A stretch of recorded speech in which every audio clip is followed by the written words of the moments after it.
untuk kita boleh belajar ya, akan firman-Nya sebentar. Oke. Ya, bentar ya.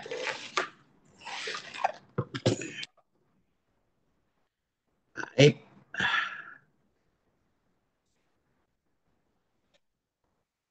Shalom semua, selamat pagi.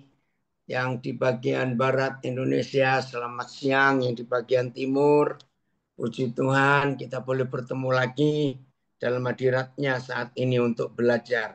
Ya, puji Tuhan. Ya,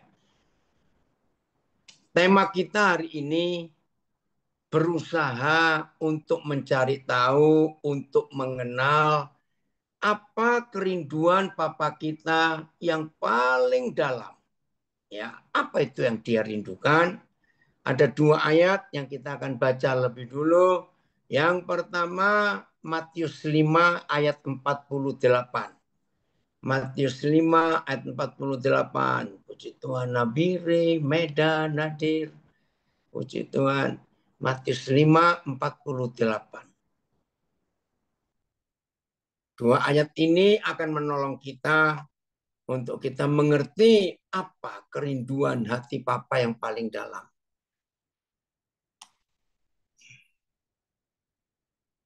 Oh, nggak bisa, ada masalah? Pak Galih bisa ambil alih dulu. Ya, Baik, Matius 5, 48. Begini kata Tuhan Yesus. Hendaklah kamu semua sempurna seperti Papamu yang ada di surga itu sempurna. Nah, itu yang pertama kerinduan Papa kita lihat di ayat ini.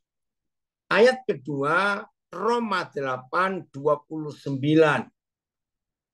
Nah, biarlah dua ayat ini akan mendorong kita, akan memacu kita, akan memberi kita semangat untuk mengenal kerinduan hati Bapa. Roma 8:29. Ya, siapa aja boleh nayangkan Alkitab? Oh, Galih, bisa ya. Terima kasih.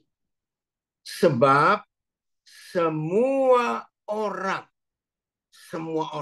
pokoknya orang yang dipilihnya dari semula, maka orang-orang itu juga ditentukannya dari semula untuk menjadi serupa dengan gambaran anaknya, supaya Yesus anaknya itu menjadi yang sulung di antara banyak saudara. AYT. Sebab bagi siapa yang telah dia kenal sejak semula, juga Tuhan menentukan yang telah dikenal sejak semula itu untuk menjadi serupa dengan gambaran anaknya, supaya Yesus menjadi yang sulung di antara banyak saudara. BIS. Ya, BIS. Mereka yang telah dipilih oleh Tuhan telah juga ditentukan dari semula untuk menjadi serupa dengan anaknya, yaitu Yesus Kristus. Dengan demikian, anak itu menjadi yang pertama di antara banyak saudara-saudara. TSI, ya. Karena Tuhan, Bekasi harus keluar. Aduh, belum apa-apa, oke ya. Karena Tuhan mengenal dan mengasihi kita sejak semula. Dia pun sudah menetapkan agar kita menjadi serupa dengan anaknya, dan supaya Yesus menjadi anak sulung di antara banyak saudara-saudari. Nah, ini ayat yang kedua dalam kerinduan hati Papa terhadap kita. Kali coba Matius 5:48 tadi, dari berapa terjemahan kita coba cari. Matius 5:48. Matius 5:48. Halo Clay, senang sekali kalian ikut belajar.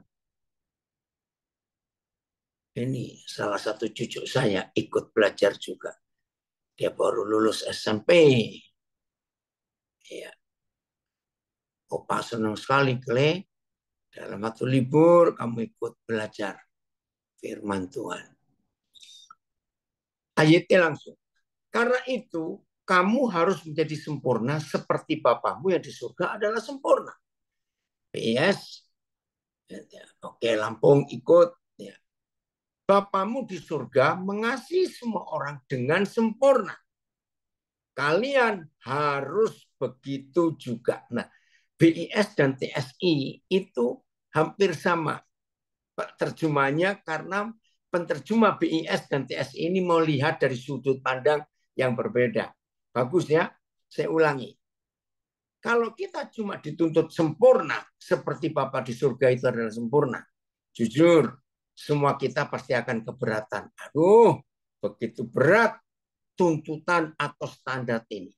Tapi kalau diterjemahkan dengan konsep BIS dan TSI, Bapamu di surga, itu mengasihi semua orang dengan sempurna. Kalian harus begitu juga. TSI. Hendaklah kamu mengasihi semua orang. Dengan demikian kamu akan menjadi sempurna. Sama seperti Bapamu yang di surga adalah sempurna. Terima kasih Bapa di surga, terima kasih. Tadi dalam perjalanan saya, duduk di sebelah saya, maaf ya, nggak usah tanya dari agama apa.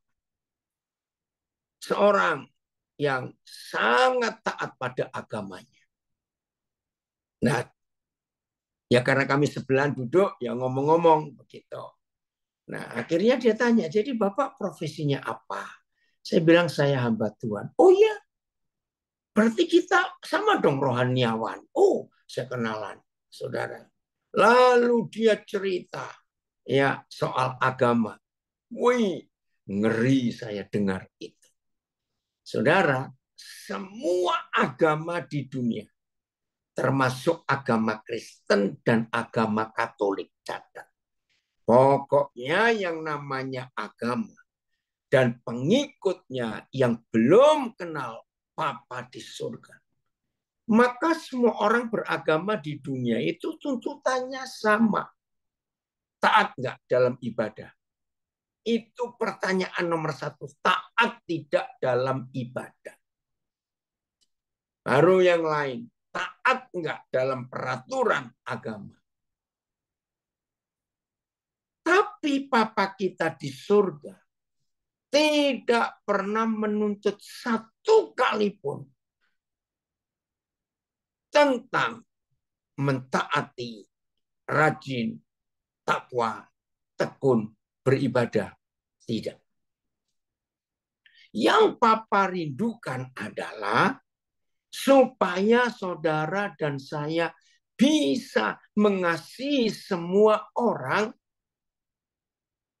seperti Bapa di surga telah mengasihi kita semua. Nah, kesempurnaan yang dia rindukan adalah wujudkan kasih itu untuk semua orang. Bukan berdebat, bukan bersinggungan, bukan mendiskusikan tentang agamanya. Enggak. Papa enggak pusing. Ya, Lapas Cianjur minta temanya ditulis, sudah ada di Facebook ya, tolong itu. Ini yang luar biasa. Jadi yang Papa cari adalah bagaimana karakternya dan pribadinya yang mengasihi semua orang. Dan kalau saya bilang lebih jelas lagi ya, oh ya Senta, sama sekali Papa kamu adik. Ini, kalau lebih jelas lagi saya berkata, Papa di surga mengasihi setiap kita. Justru pada waktu kita sedang tidak baik-baik saja. Ini bahasa halus. Saya ulangi, Papa di surga itu mengasihi kita. Justru ketika kita sedang tidak baik-baik saja. Itu halusnya. Kalau saya ngomong yang frontal dan tajam. Bapa di surga mengasihi kita, mengasihi saudara dan saya. ketika kita dalam posisi bajingan tengik, itu istilah Jawa. Orang Jawa kalau sudah berkata bajingan tengik, itu nggak ada yang lebih tinggi dari itu kejahatan orang itu. Maaf. Saudara pernah dengar kata bejat? Bejat itu nggak cuma rusak. Bejat itu rusak dan menjijikkan. Seperti itu pertama kali Papa mengasihi kita dalam kondisi kita bajingan tengik, bejat total, nggak cuma rusak tapi menjijikkan. Terima kasih Pak. Terima kasih Mike, Bapak senang kamu hadir. Nah, kasih yang dia nyatakan untuk kita awal-awal dia mengasihi kita dalam kondisi kita sedang tidak baik-baik saja. Kasih itu harus kita nyatakan kepada semua orang. Agama apapun termasuk agama Kristen Katolik tidak bisa mengasihi semua orang dengan kasih yang sempurna. Seperti Bapa di surga mengasihi kita dengan sempurna. Maaf loh. Lihat aja di LP-LP. Bukan rahasia. Kalau yang datang itu dari Gereja Katolik, maka yang Protestan Pentakosta, maaf, walaupun disuruh, nggak mau. Karena tidak seagama. Padahal Alkitabnya sama, Bapaknya sama. Begitu pula sebaliknya. Kalau yang Protestan datang untuk buat ibadah di LP masing-masing, biasanya Katolik Pentakosta nggak mau datang. Nanti kalau yang datang itu Pentakosta, maka yang lain nggak mau datang. Belum lagi baptisnya, belum lagi adventnya, dan banyak lagi. Saudara, ini loh agama itu. Sampai kapan kita terpecah-pecah, terpisah-pisah, terkotak-kotak. Jadi kerinduan Bapa di surga tidak menanyakan tentang rajin atau tidaknya kita beribadah. Bapa di surga tidak merindukan kita rajin puasa, rajin ini, rajin itu. Tidak. Yang Bapa rindukan, ayo kasih semua orang seperti dia mengasihi kita. Maka itu berkali-kali dalam perjanjian lama dan perjanjian baru ada hukum. Kasihlah Yahweh Tuhanmu dengan segenap hidupmu, kekuatanmu, tenagamu, idemu, pikiranmu, segenap apa yang ada padamu. Itu hukum kasih. Mengasihi Tuhan seperti itu tanpa mempertanyakan agamamu apa. Tidak. Dan Tuhan Yesus berkata, dan yang kedua, yang sama dengan itu, ini kalimat bagus sekali. Tuhan Yesus tidak berkata, ada hukum yang pertama dan ada hukum yang kedua. Tidak. Tuhan Yesus berkata begini, setelah hukum yang pertama, dia ucapkan, kasihlah Yahweh Tuhanmu dengan segenap hatimu, segenap akal budimu, segenap kekuatanmu, segenap idemu, segenap harta bendamu. Maka Tuhan Yesus berkata, hukum yang kedua, yang sama dengan itu. Ini kalimat bagus. Berarti sejajar. Nomor satu, nomor dua itu sejajar. Bukan timpang. Ya.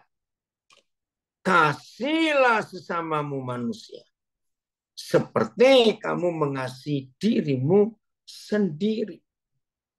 Wah, itu hukum yang luar biasa. Jadi apa yang orang lain ingin lakukan untuk kita, hukum yang sama dengan yang pertama tadi, maka kita harus melakukannya untuk orang lain. Sampai di sini saya akan mengatakan kalimat ini, ya. Woi, Ibu Lani, apa kabar? Bagaimana sapi-sapinya? Langsung sekali muncul ini ya. Tanggal 26, ya, minggu depan Koden sampai di LA. Mudah-mudahan bisa ketemu. Maaf, saya harus katakan kalimat ini. Agama tidak ada kasih sama sekali. Termasuk dalam agama Kristen, agama Katolik, dan turunan-turunannya. Yang Baptis, Advent, Pentakosta, Protestan, Reform semua. Nggak ada kasih. Maaf ya, jangan marah. Buktinya apa? Buktinya masing-masing nama sinode ini susah, mustahil bersekutu, duduk sama-sama untuk beribadah kepada Tuhan. Apalagi agama-agama dengan agama yang lain. Yang sesama kita saja, Alkitabnya sama, Tuhannya sama, Roh Kudusnya sama, Bapaknya juga satu. Bisa terkotak-kotak. Maka itu jangan pernah bangga. Kalau orang menyebut diri saudara orang beragama, maaf. Karena begitu mendengar kata beragama, yang muncul adalah kebencian. Maka itu yang Papa minta kepada kita. Kasihlah sesamamu seperti Bapa di surga mengasihi kita. Nah, ini kerinduannya. Sehingga kita nggak terkotak-kotak, sehingga kita tidak terpecah-pecah, ya, tapi menjadi anggota keluarga kerajaan surga. Yohanes 13 ayat 34 dan 35. Yohanes 13 ayat 34 dan 35. Jadi saya ulangi lagi yang baru bergabung. Kerinduan Papa terhadap kita, anak-anaknya, kekasih-kekasihnya, itu bukan kerinduan untuk rajin beribadah. Tidak. Papa kita tidak pernah berurusan dengan satupun tata cara ibadah, baik gereja maupun agama lain. Tidak. Yang Papa urus cuma satu ini. Matius 5:48 dari beberapa terjemahan tadi. Apakah saudara dan saya mantan-mantan bajingan tengik, mantan-mantan orang bejat yang gak cuma rusak tapi menjijikkan, itu diangkat jadi anaknya, dikuduskan. Apakah kita 34-35 kali Yohanes 13, apakah saudara dan saya sudah melakukan mengasihi sesama kita? Ya, jadi hari ini kita belajar. Kayak ayo supaya kasih Tuhan itu nyata dalam kehidupan kita semuanya. Aku memberikan perintah baru kepadamu. Terima kasih Tuhan Yesus, Dia memberikan kita perintah yang baru. Sama seperti aku, maaf, kepada kamu. Nah, saudara pelan-pelan dulu. Bentar, ini ada yang kontak saya di Facebook. Saya harus jawab dulu sebentar ya, maaf. Bentar.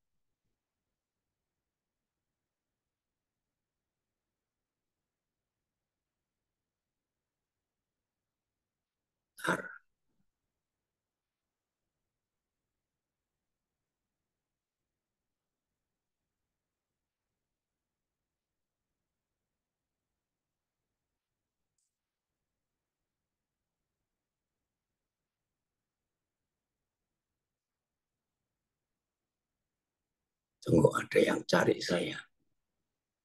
Oke. Ya. Kalau ada perintah baru yang Tuhan Yesus katakan, Yohanes 13 sampai Yohanes 16, itu terjadi di saat yang sama, di satu tempat yang sama. Ini perpisahan Tuhan Yesus dengan ke-12 muridnya. Perpisahan yang sangat mengharukan, saudara. Ini ya, sebentar. Daud, ya kamu ikut, ya, papa lagi Zoom, lagi live sekarang. Kamu gabung ya? Sekarang? Ya, Ayo, Kak Sumati, ayo. Maaf. Saya baca, ada komen ini. Iya, betul sekali. Bapak selalu menunggu kita semua. Tetapi pertanyaannya, kita mau ikut apa tidak? Betul. Dari Medan, luar biasa. Kerinduan Papa di surga sebetulnya nggak ribet. Betul. Yang membuat ribet itu peraturan agama, doktrin itu membuat ribet. Seperti yang diajarkan agama apapun benar. Nah, Tuhan Yesus di perpisahnya itu berkata, aku memberikan perintah baru kepadamu. Kalau dia memberi perintah baru, berarti ada perintah yang lama. Memang ada. Apa itu perintah yang lama? Yaitu hukum Taurat. Mata ganti mata, gigi ganti gigi. Apa perintah barunya? Saya ulangi. Aku memberikan perintah baru kepada kamu, yaitu supaya kamu saling mengasihi dengan standar, ukuran, sama seperti aku telah mengasihi kamu. Demikian pula kamu harus saling mengasihi. Langsung TSI-nya aja. Karena waktu TSI-nya. Lihat ini. Aku memberikan perintah baru kepada kalian. Kasihlah satu sama lain, ya, sama seperti aku sudah mengasihi kalian. Begitulah kalian harus saling mengasihi. Saya tekankan lagi. Tuhan Yesus bukan pendiri agama Kristen. Bahkan saya tegaskan, jangan sekali-kali kita murid-murid Tuhan Yesus memberitahukan kepada dunia bahwa Yesus itu agamanya Kristen. Awas saudara berkata begitu. Itu penyesatan. Itu penghinaan habis-habisan. Karena masih ada di kalangan orang Kristen yang mati-matian ngotot Yesus itu agamanya Kristen. Tidak. Lalu apa kalau ditanya agamanya? Dia nggak punya agama. Dan dia tidak beragama. Karena dia Tuhan. Nah, jadi agama itu mengkotak-kotakkan. Maka itu orang nggak bisa sehati, nggak bisa seia, hancur. Hidup di dunia itu bukan karena ekonomi, ya, bukan karena perang, bukan karena teroris, bukan karena yang lain. Agama yang merusak. Dari Bandung ada komen. Ngeri. Kalau ego denominasi udah muncul, akhirnya kita cenderung menyembah doktrin. Padahal Alkitabnya sama, Tuhannya sama. Itu yang mengerikan. Nah, inilah hukum baru yang Papa rindukan saudara dan saya mengikutinya. Lagi sekali jangan tanya agamamu apa, ritualmu hari apa. Karena di antara tiga agama ini, saya bukan kadang-kadang lucu ya. Apalagi kalau kita pergi ke daerah-daerah Kristen. Ya, lihat. Kamu tuh ibadahnya hari Jumat, hari Sabtu, atau hari Minggu? Ayo, yang belum pernah ditanya orang seperti itu, saya beritahu. Saudara, ini pertanyaan yang menyakitkan hati Tuhan. Maka kalau dijawab, oh ibadahku hari Jumat, oh kamu Muslim. Oh ibadahku hari Sabtu, berarti kamu Advent dan Yahudi. Oh ibadahku hari Minggu, nah itu baru Kristen. Lubuk pakam harus keluar, Tuhan memberkati. Enggak, Papa enggak mau kita dikotak-kotakan. Ibadahmu hari apa? Enggak ada. 24 jam sehari. 7 hari seminggu. Kita harus beribadah kepada Tuhan. Nah ini bingung lagi. Oke, saya harus ngomong. Karena buat Papa kita, ibadah itu bukan di tempat tertentu, jam tertentu, dan menggunakan tata cara dan baju tertentu. Tidak. Buat Papa, kata ibadah, worship dalam bahasa Inggrisnya, yang belum tahu hari ini harus tahu. Kata ibadah, kata menyembah, itu buat Papa artinya hidup dengan Papa. Catat yang belum tahu. Nah, sejak saya diberitahu pengertian ini, berapa puluh tahun yang lalu, lebih 40 tahun yang lalu, saya tidak pernah mempermasalahkan gereja apa, agama apa. Tidak. Sebab yang Papa minta kata ibadah, menyembah, berdoa, itu artinya kita sedang hidup bersama dengan Tuhan. Apalagi kalau gereja berkata doa itu adalah nafas. Halo, kalau saudara percaya dunia ini doa itu nafas, maka kita tidak boleh nafas cuma seminggu sekali dan 2 jam. Mati. Maaf, ada komen. Kita diciptakan dengan fondasi sesuai rupa dan gambarnya. Tetapi kenapa kasih itu susah diupayakan? Kebanyakan orang-orang egois hanya mengasihi diri sendiri, betul. Terus komen lagi. Di dunia perbankan, yang katanya sekuler. Oh, terima kasih Paulus. Ini ilustrasi bagusnya. Di dunia perbankan, yang katanya sekuler, ada ATM bersama. Oh, betul. Berbagai bank saling bersaing untuk dapat profit paling besar. Tapi dalam hal tertentu, mereka mau bekerja sama untuk melayani nasabah, bisa narik uang di mana-mana. Nah, seharusnya gereja begitu, bukan? Ya itulah.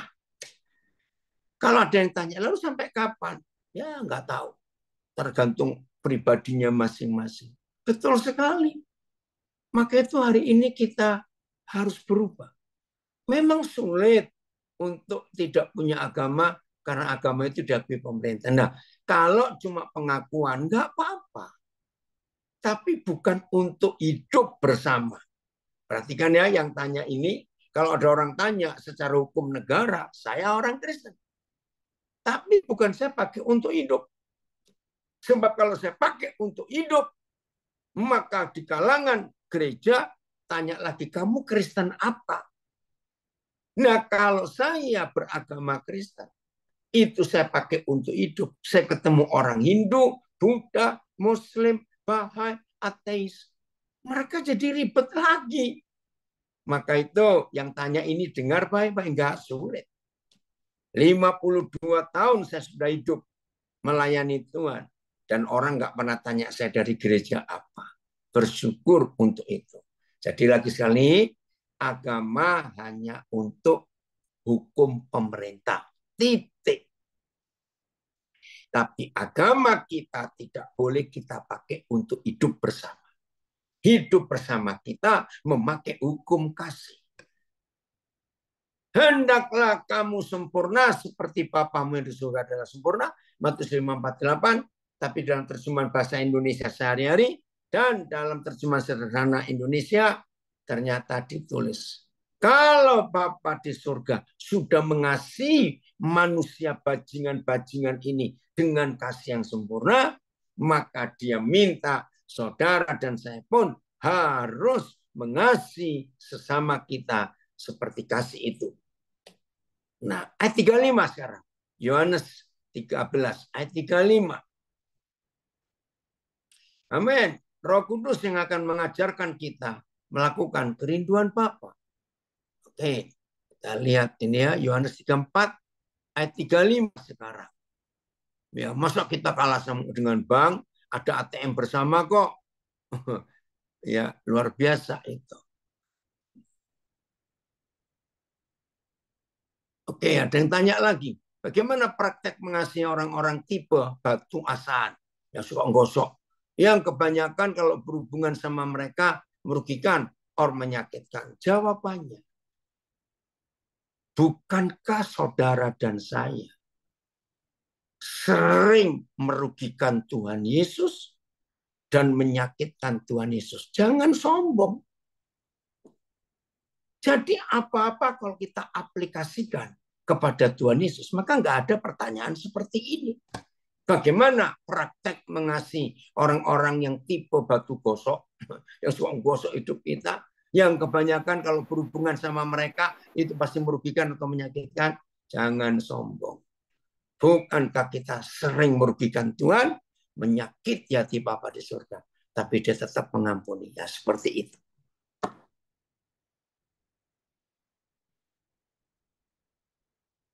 Ada yang tanya lagi, apabila agama sebagai hukum negara, berarti benar kalau agama itu tidak menyelamatkan masuk surga. Memang nggak ada membuat agama orang masuk surga, sebab agama punya kapling-kapling sendiri.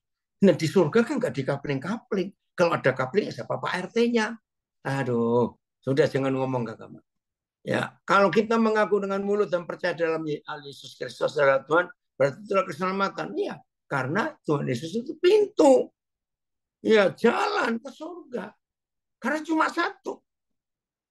Jadi harus lewat dia, nggak ada jalan lain. Tapi bukan soal agama. Banyak orang Kristen yang nggak masuk surga. Karena hidupnya nggak taat. Siapa ini? Tolong dimatikan. Izin Bapak dari Rutan Tanjung Redep bertanya. Oh, bisa nanti ya. Nanti saja. Nanti kalau sudah terakhir. Oke? Supaya kita selesai. Ayat 35. Kita lihat ini. Dengan demikian. Dengan apa? Dengan saudara dan saya mengasihi semua orang dengan sempurna seperti Bapa di surga telah mengasihi kita. Semua orang akan tahu bahwa saudara dan saya adalah murid-murid Tuhan Yesus. Diulang lagi, yaitu jikalau kita saling mengasihi. TSI-nya. Kalau kalian saling mengasihi, semua orang akan tahu bahwa kalian adalah murid-muridku. Saudara, Tuhan Yesus mengajarkan ini luar biasa. Tapi Tanjung Redep belum keluar dulu, toh masih bisa ya sampai terakhir. Saudara perhatikan. Firman ini luar biasa. Dan inilah kerinduan Bapa di surga. Bukan rajin beribadah, bukan rajin puasa, bukan rajin baca Alkitab saja. Tapi kasih itu. Nah, saya akan uraikan. Walaupun sudah berkali-kali saya berbagi tentang Yohanes 13, 34, 35. Tapi hari ini saya ulang lagi.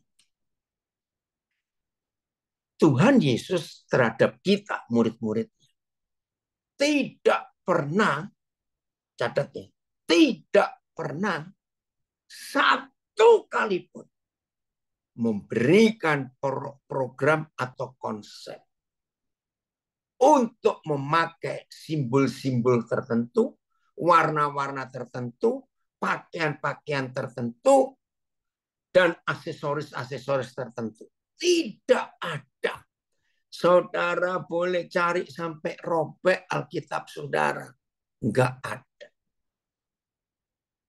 Tapi semua agama di dunia ada simbol-simbolnya. Termasuk dalam kalangan gereja. Kenapa kita bisa tahu? Oh, itu orang Katolik. Karena dari pakaiannya, jubahnya, ya, untuk yang biarawatinya ada simbolnya yang dipakai. Kenapa tahu itu orang Katolik? Kalau doa selalu pakai tanda salib. Kok tahu itu orang Ortodoks? Iya, karena berjanggut dan biasanya imam-imam Ortodoks itu gemuk-gemuk, pakai jubah hitam. Maaf. Nah, loh, itu orang Protestan. Loh kok bisa? Itu loh, pakai apa kerah, apa leher putih itu, ya, dog color istilahnya. Kok jelek betul ya, leher anjing ya. Nah, orang tahu itu pendeta. Nah, begitu pula kalau satu hari saudara di tempat yang ramai, entah ada acara apa. Terus saudara ngelihat sekelompok orang di sebelah kiri saudara. Wah, aku tahu ini pasti orang Buddha. Jangan noleh ke kanan. Ih, itu orang Hindu itu. Terus saudara balik lihat ke depan. Wah, itu orang Islam itu. Mengapa kita bisa tahu mereka orang ini, mereka orang itu? Ya karena pakaiannya. Orang Hindu punya warna beda, orang Buddha punya warna beda, orang Islam punya tanda-tanda aksesoris yang beda. Ada yang ngomong, kadang saya juga ingin pergi ke ibadah gereja A atau B. Tapi sejak kecil sudah doktrin. Kalau sudah melayani di gereja A, maka tidak boleh pergi ke gereja lain. Mungkin khawatir pindah jemaatnya. Ada dua alasan yang begitu. Yang pertama, supaya uang kolektor, uang persembahannya nggak pindah gereja. Yang kedua, yaitu satu kesombongan agamawi. Ya, jadi kita harus tahu itu. Maka itu Tuhan Yesus tidak pernah catat. Tuhan Yesus nggak pernah memberi kita simbol-simbol tertentu, aksesoris tertentu, warna baju tertentu. Tidak. Simbol yang dia ajarkan kepada kita. Dengan demikian semua orang akan tahu bahwa kita muridnya. Bukan karena pakai kalung salib, pakai tanda salib, pakai jubah, pakai ini, pakai itu. Tidak. Yohanes 13:34 memberitahu kita. Dengan demikian semua orang akan tahu bahwa kita ini muridnya. Jikalau kita saling mengasihi, sama seperti Tuhan Yesus mengasihi kita. Sama seperti Bapa mengasihi kita dengan sempurna. Ada komen lagi. Sedihnya kadang kita nggak bisa membedakan antara having religion, beragama, dan being religious, beriman, hidup bersama Bapa, sehingga sungguh bisa menghargai dan mengasihi sama. Betul. Oke. Iya, semua kita bisa praktek. Kasih itu untuk siapa saja. Tadi bagi saya naik taksi, ya. Nah, saya itu begitu masuk taksi, HP saya nyalakan, karena HP saya matikan. Wah, telepon masuk banyak sekali. Nah, saudara, pas berhenti sejenak nggak ada telepon. Supir taksi itu tanya. Maaf ya, saya cuma cerita. Saya juga kaget. Wah, Bapak ini sangat dihormati ya. Saudara kaget nggak supir taksi bisa bilang begitu? Loh, saya tanya, Pak, dalam hal apa? Bahkan saya minta maaf Pak, begitu saya masuk taksi Bapak, saya belum ada waktu tanya Bapak dari mana, karena telepon langsung berdiri. Ini loh jawaban. Saya nggak dengar siapa yang telepon Bapak tadi, ya pasti nggak dengar, karena saya nggak pakai speaker. Tapi dari cara Bapak menjawab, dari cara Bapak bicara, kebetulan telepon itu ada urusan yang sakit, urusan meninggal, urusan ini, urusan itu. Tahu-tahu Bapak itu bisa berkata seperti itu. Lalu dia tanya, jadi Bapak ini profesinya apa?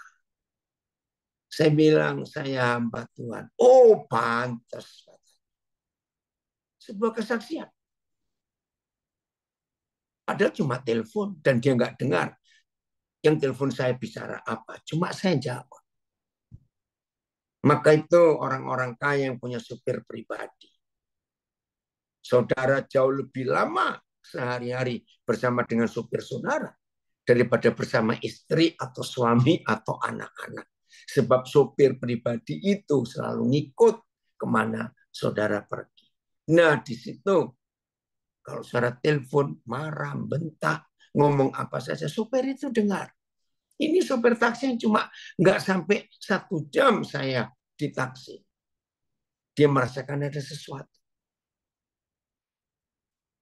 Ada komen lagi, show Christ, not just share Christ. Tunjukkan kasih Kristus dalam kehidupan nyata, sehingga kita bisa connecting people to God, bisa menyambungkan orang-orang itu dengan Tuhan. Jadi ingat iklannya handphone Nokia yang tagline-nya connecting people. Betul ya? Masih ingat zaman Nokia dulu sebelum ada Samsung, iPhone semuanya, maka ya apa iklannya Nokia itu menyambungkan, menghubungkan satu orang ke orang yang lain, connecting people. Terima kasih untuk itu.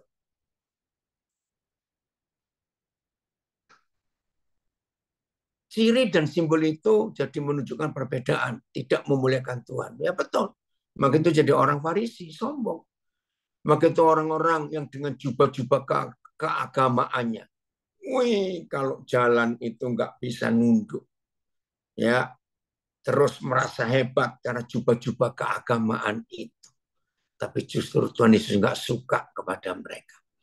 Jadi hari ini, saudara, kerinduan Tuhan atas kita bukan rajin beribadah, bukan rajin memberi persembahan, bukan rajin doa pagi, doa siang, doa sore, doa malam.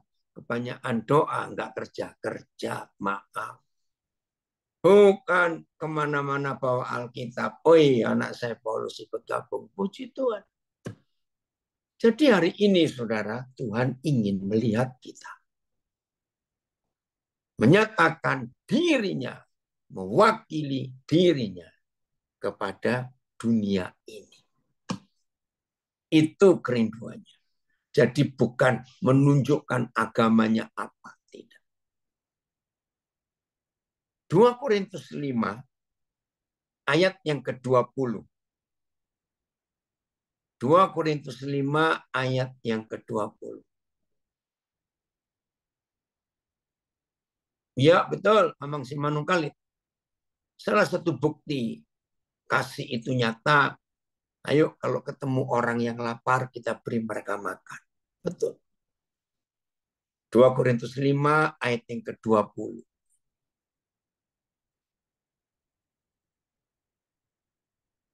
Woi, Bapak Buing, ini tokoh masyarakat Lunda ya. Setuju? Jika kita tidak bisa berbicara dengan mulut tentang Tuhan, maka kita harus berbicara dengan hidup atau karakter kita tentang Kristus pada orang di sekitar kita. Wih, terima kasih Pak Buing. Itu dia. Ya. Jadi kami adalah utusan-utusan Kristus. AYT. Ini terjemahan yang betul. Jadi kami adalah duta-duta Kristus. Oke, BES-nya. Coba pakai terjemahan apa? Terima kasih, sangat terberkati tentang kasih persaudaraan di dalam Kristus ini. Kayaknya anak-anak muda generasi Z sekarang lebih kritis. Beda dengan generasi papa-papa kita atau kakek kita yang masih lebih taat kepada doktrin. Betul. Wendra, senang sekali papa kamu hadir. OBS sama pakai utusan. TSI sama pakai utusan. Coba terjemahan yang lain. Duta-duta Kristus itu yang betul. Oke, Selbir. Kami adalah duta-duta bagi Al-Masih. Ya. Terus AVB. Kami adalah para duta Kristus. Oke. Melalui kami. Tuhan menyampaikan apa yang dikehendakinya. Ya. Terus. Oke, BSD. Ya. Jadi kami berbicara untuk Kristus. Melalui kami seolah-olah Tuhan sendiri yang menasihati kalian. Ya. Terus turun lagi apa VMD ya VMD. Jadi kami sudah diutus untuk berbicara demi Kristus ya AMD. Jadi kami adalah duta-duta untuk Kristus. Oke, KSKK maka kami menampilkan diri sebagai utusan-utusan Kristus. Ya, FIYH coba. FIYH. Ya, sama. Kami adalah duta-duta Kristus. Tuhan memakai kami untuk berbicara kepada saudara. Kami mohon seolah-olah Kristus sendiri yang memohon kepada saudara supaya saudara menerima kasih yang ditawarkan ya Kristus kepada saudara. Bahasa Inggrisnya coba kali apa saja temukan yang bahasa Inggrisnya supaya kita tahu siapa kita.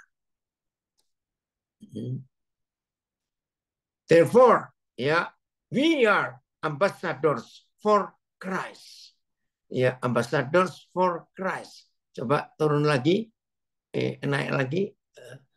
We are ambassadors for Christ. Nah, NIV, we are therefore bukan SV, sama semua. Oke. Nah, saya kan uraikan kenapa ini kok. Saya kan uraikan ini, saudara. Luar biasa. Duta besar kerajaan surga. Kalau tahu tugas duta besar? Iya, ada yang komen, bagus ini, saya baca. Mana? Kami adalah presiden-presiden Republik Kerajaan Surga. Amin. Gitu ya. Nah, saudara, ini yang dirindukan Tuhan. Oke, izinkan saya memberikan contoh nyata. Di dalam hukum hubungan internasional, perhatikan, dalam hukum hubungan internasional, maka antar negara sahabat, ya, antar negara sahabat itu harus dijalin dengan mengutus perwakilan negara-negara di negara sahabat. Nah, dalam bahasa politiknya itu namanya duta besar. Nah, duta besar itu harus berdomisili di ibu kota pemerintahan. Nah, di bawah duta besar ada konsulat jenderal, konjen. Nah, itu yang di kelas Bapak provinsi. Oke ya. Nah, saudara, apa fungsinya kedutaan besar? Negara-negara itu ada 3 bagian besar. Ya, saya akan percepat. Nah, itulah kerinduan Papa terhadap kita.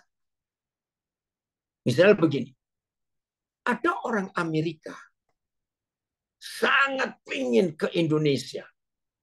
Karena sejak pemerintahan Jokowi ini, Indonesia jadi terkenal. Di dunia internasional, bersyukur untuk itu. Contoh kemarin, saya dari Australia menuju ke Denpasar, terus ke Surabaya. Saudara, ya, saya naik Jetstar, 5 awak pesawatnya, itu semuanya orang Indonesia. Nah, mereka cerita, satu-satunya penumpang Indonesia dalam sebuah pesawat yang isinya 200, hampir 300 penumpang. Yang warga negara Indonesia cuma saya sendiri. Yang lain itu warga negara Australia. Mau berlibur ke Bali. Wih, bayangkan. Indonesia dikenal oleh internasional. Nah, kebetulan Australia itu dekat dengan Indonesia. Kalau orang Australia ke Bali nggak perlu lama-lama. Tapi yang Amerika kan jauh. Nah, jadi kalau ada orang Amerika pengen tahu, woi Pak Jerry maaf, puji Tuhan. Kalau ada orang Amerika pengen ke Indonesia, tapi mereka punya masalah waktu dan mereka punya masalah keuangan. Jadi nggak bisa. Nah, di Amerika itu ada kedutaan besar Republik Indonesia itu di Washington DC. Tapi juga ada konsulat-konsulat jenderal. Ada di Atlanta, ada di New York, ada di Los Angeles. Saya nggak tahu di mana lagi ya. Ada beberapa. Nah, orang Amerika ini tidak perlu sedih, nggak perlu putus asa, karena nggak punya waktu dan nggak punya uang ke Indonesia.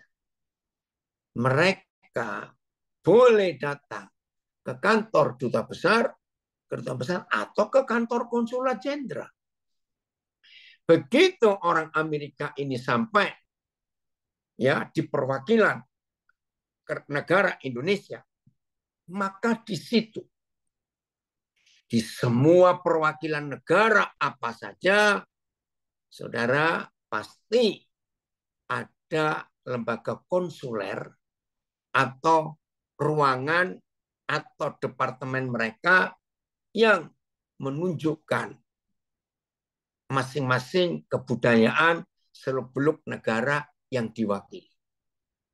Nah, begitu orang Amerika ini sampai, lalu melihat semua data, ya, lihat video, lihat lukisan, lihat apa saja, kira-kira 90% orang Amerika ini sudah bisa membayangkan, oh Indonesia itu seperti ini. Karena ada kedutaan besar negara masing-masing. Pasti ada. Contoh yang di Indonesia, yang Jakarta. Kedutaan besar Kerajaan Belanda. Itu punya sebuah lembaga namanya Erasmus. Nah, itu sebuah gedung khusus ya yang menunjukkan semua kebudayaan Belanda, makanan-makanan khas Belanda, pendidikan di Belanda, namanya Erasmus. Begitu pula kedutaan Perancis. Ada lembaga, ya saya nggak bisa baca kalau bahasa Perancis, tapi soal kultur. Jadi lembaga kebudayaan Perancis. Nah, di semua kedutaan besar, negara apa saja, maka ada lembaga khusus yang menunjukkan budaya, makan, dan semuanya. Jadi kalau ada saudara di Indonesia pengen keliling dunia, tapi nggak punya uang, nggak punya waktu, ya coba usahakan datang ke ibu kota, ya Jakarta sekarang belum pindah ke IKN, usahakan saudara pilih negara mana yang saudara ingin tahu, datang ke kedutaan, diizinkan kok, diizinkan, semua terbuka. Nah, sampai situ saudara bisa punya gambaran, oh itu. Nah, kalau 2 Korintus 5 ayat 20, saudara dan saya adalah duta besar kerajaan surga. Duta besarnya Tuhan Yesus. Maka semua orang yang ingin tahu surga harus berjumpa kita dan izinkan nginap di rumah kita. Barang semalam atau 2 malam, tergantung perjanjiannya. Nah, begitu saudara itu ingin tahu surga dan bisa tinggal nginap di rumah kita, maka mereka berkata, oh ini surga itu. Itulah gereja. Jadi gereja itu bukan perwakilan sinode yang mewakili satu doktrin. Tidak. Gereja itu adalah kantor duta besar kerajaan surga di bumi. Ada komen, banyak orang terhalang mengenal Bapa di surga karena duta-dutanya tidak bisa mempresentasikan Bapa secara benar. Ampun. Itu kesalahan kita. Saudara, menyedihkan sekali. Jadi hari ini kerinduan Bapa itu.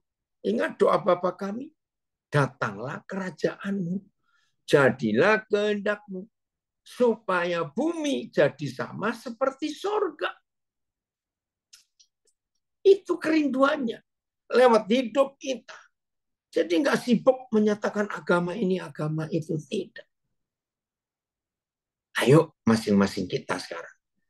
Tahu apa kerinduan Papa paling dalam. Menyatakan kasihnya. Bukan menyatakan kita agama apa. Protestan, Katolik, Pentakosta, Baptis, Advent. Tidak. Tapi menyatakan, mengenalkan pribadi. Itu fungsi yang pertama. Fungsi yang kedua, kedutaan besar itu, ya ingat berapa kali ada perang, berapa kali ada bencana alam di negara-negara tertentu, maka Kementerian Luar Negeri yang berdomisili di Jakarta wajib mengumumkan bagaimana warga negara Indonesia di tempat-tempat yang sedang kacau, baik karena perang maupun bencana alam, maka perwakilan negara Indonesia di negara yang sedang perang atau kena bencana itu wajib melindungi warga negaranya. Nah, begitulah saudara dan saya sebagai kedutaan besar kerajaan surga di dunia. Kalau ada sesama anggota kerajaan surga yang tinggal di sekitar kita dan kena masalah, maka saudara dan saya wajib menolong mereka. Ingat itu, wajib menolong mereka. Karena kita perwakilan surga. Dan mereka perlu perlindungan. Nah, yang nomor 3 ini hebat. Saudara cari nanti ya tulisan-tulisan tentang ini. Namanya suaka. Ada kata lain kekebalan diplomatik.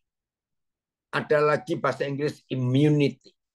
Jadi begini, semua kedutaan besar negara apa saja di dunia, termasuk negara komunis, negara ateis, penjahat yang sedang dikejar oleh aparat di suatu kota di negara apa saja, Dan penjahat ini tiba-tiba lewat di depan kantor konsulat jenderal atau lewat di depan kedutaan besar negara apa saja. Wajib penjahat ini dilindungi kalau dia bisa masuk ke halaman konsulat jenderal atau duta besar.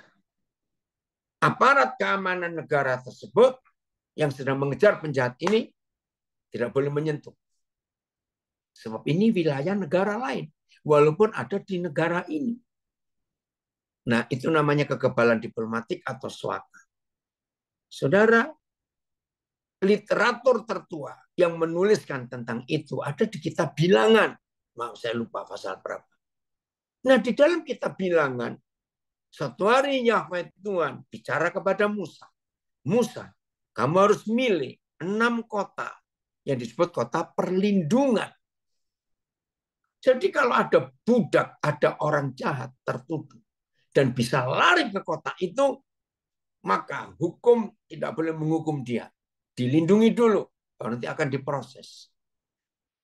Nah, sejak ribuan tahun yang lalu, ketika Tuhan menyuruh Musa menulis itu di kitab Bilangan, maka lahirlah sistem politik yang seperti itu di semua kedutaan. Maka itu kalau saudara dan saya, ini ayat terakhir, menjadi duta besar kerajaan surga, maka ada orang jahat yang datang ke kita. Ingat tadi, ada orang jahat yang sebagai batu gosok untuk ngasah kita nggak boleh tolak, harus lindungi. Yohanes 20 ayat 23. Kita lihat ayat ini. Jadi kerinduan Papa lagi sekali. Bukan kita rajin doa. Papa nggak pernah ngecek. Tadi pagi Daniel kamu doa pagi berapa jam? Hari ini kamu baca Alkitab berapa pasal? Enggak. Persembahanmu berapa? Enggak. Dalam bulan ini rajin ibadah enggak Daniel? Tidak. Papa enggak tanya hal-hal itu. Yang Papa tanya adalah bagaimana kita mengasihi orang lain yang jahat sekalipun. Seperti Papa mengasihi kita. Nah, ini tugasnya duta besar. Gereja Tuhan, murid-murid Yesus. Yohanes 20 ayat 23. Jikalau kamu mengampuni dosa orang, dosanya diampuni. Saudara, ini dia. Ayo, Jerry, kenapa? Ini yang Tuhan ingin. Saudara dan saya punya tugas, diberi mandat tertinggi, diberi otoritas tertinggi untuk mengampuni dosa orang. Jika kamu mengampuni dosa seseorang, dosa orang itu diampuni. Terus PES-nya. Kali. Terima kasih Bapak, tugas yang luar biasa. Kalau kalian mengampuni dosa seseorang, Tuhan juga mengampuninya. TSI. Dengan tuntunannya, kalian akan menyampaikan berita pengampunan kepada orang-orang lain. Dan Roh Kudus akan menuntun untuk mengetahui dosa-dosa yang tidak diampuni. Nah, itu tugas kita. Dan ini tugas duta besar. Ini kerinduan Papa. Jadi lagi sekali hidup pribadi kita, hidup, Samarinda harus keluar ya, hidup pribadi kita itu duta besar, hidup keluarga kita itu kantor duta besar. Jadi siapa saja boleh datang dan harus kita terima tanpa mempersoalkan agama, suku, status sosial, status pendidikan, tidak. Gara-gara firman ini, sekian puluh tahun yang lalu, Tuhan memberikan saya sebuah kalimat. Kalau saya ingin jadi berkat, pokoknya orang, asal dia manusia, saudara dan saya wajib menyatakan kasih yang sama yang Bapa beri kepada kita dalam kondisi kita masih bajingan tengik, masih rusak, bejat, dan menjijikkan. Pokoknya orang tanpa mempersoalkan agama, status sosial, pendidikan, tidak. Iya, boleh di-sharekan. Tapi Koden belum tahu loh, angka belatu. Ya, siapa ini? Betapa indahnya dunia kalau saudara dan saya sebagai duta besar kerajaan surga mengampuni semua orang yang datang. Ya, tapi kamu juga harus melakukan. Hati Bapa yang penuh belas kasih merangkul menyambut kita anak-anaknya yang berdosa. Dan banyak orang membutuhkan Bapa yang penuh kasih. Amin. Lewat kita. Ya, ampuni ya orang-orang nyakitin kamu. Dan inilah kerinduan Papa yang paling dalam. Bukan kita jadi orang yang beragama terus fanatik, terus merasa diri paling suci, dan nggak mau menyentuh orang lain. Jangan. Terima kasih Tuhan untuk tema yang luar biasa ini. Sebelum saya tutup, coba Filipus jelaskan. Atau bisa memilih tema seperti ini. Ya, bentar ya. Ayo Phil, coba cerita. Apa Tadi ada idimu? dari Tanjung Redep Pak yang mau Iya, bertanya. tunggu. Iya, tunggu. Enggak, Filipus dulu. Supaya rancu. Saya Masih dulu. ingat. Papa masih ingat Tanjung Redep. Jangan khawatir. Ya, Iya, baik. Filipus dulu. Baik. Kenapa memilih tema ini? Saya memilih tema ini karena apa namanya? Kadang-kadang sebagai manusia yang sudah melanggar hukum ya, maksudnya berbuat dosa, akhirnya sepertinya terbuang dari hadapan Papa gitu ya. Jadi tidak bisa merasa bersalah, merasa berdosa, ingin kembali itu seperti takut gitu. Tapi tadi Papa katakan bahwa itu agamawi, ya agamawi yang hanya menuntut ketaatan, menuntut apa namanya mematuhi peraturan agama, mematuhi semuanya, itu semuanya hanya agamawi. Tapi di dalam Tuhan ada suatu kasih karunia yang luar biasa. Saya tadi sangat tersentuh dengan kata-kata quote dari uh, uh, Bapak yang dari mana tadi, dari Kalimantan tadi, dikatakan kalau kita tidak bisa mengatakan Yesus melalui mulut kita bersaksi Tuhan Yesus, maka kita bisa melakukan itu dengan perbuatan kita. Amin. Jadi apa namanya, kerinduan Papa itu luar biasa. Bagaimana kita harus bisa saling mengasihi, bagaimana kita bisa mengampuni orang yang bersalah kepada kita, apalagi di dalam lapas itu maaf kata kita saling bersentuhan dengan orang-orang yang perlu banyak pengampunan. Jadi mari saudara-saudaraku yang di lapas maupun di rutan, Bapak Ibu, semuanya bukalah hati ya, membuka hati untuk menerima mereka meskipun sama-sama di dalam lapas. Kita percaya kalau kita bisa mengatakan sudah Tuhan mengampuni kamu gitu, mereka pasti wah tersentuh gitu ya. Jadi sama-sama saling menghibur, saling mengasihi. Itu Pak, tadi saya ada kerinduannya itu bagaimana supaya saudara-saudara kita itu benar-benar mengerti bahwa Papa itu masih rindu untuk kita datang kepadanya. Amin, amin. Iya. Baik. Oke. Tuhan berkati ya. Luar biasa tema yang hebat. Ayo kita semua jadi pelaku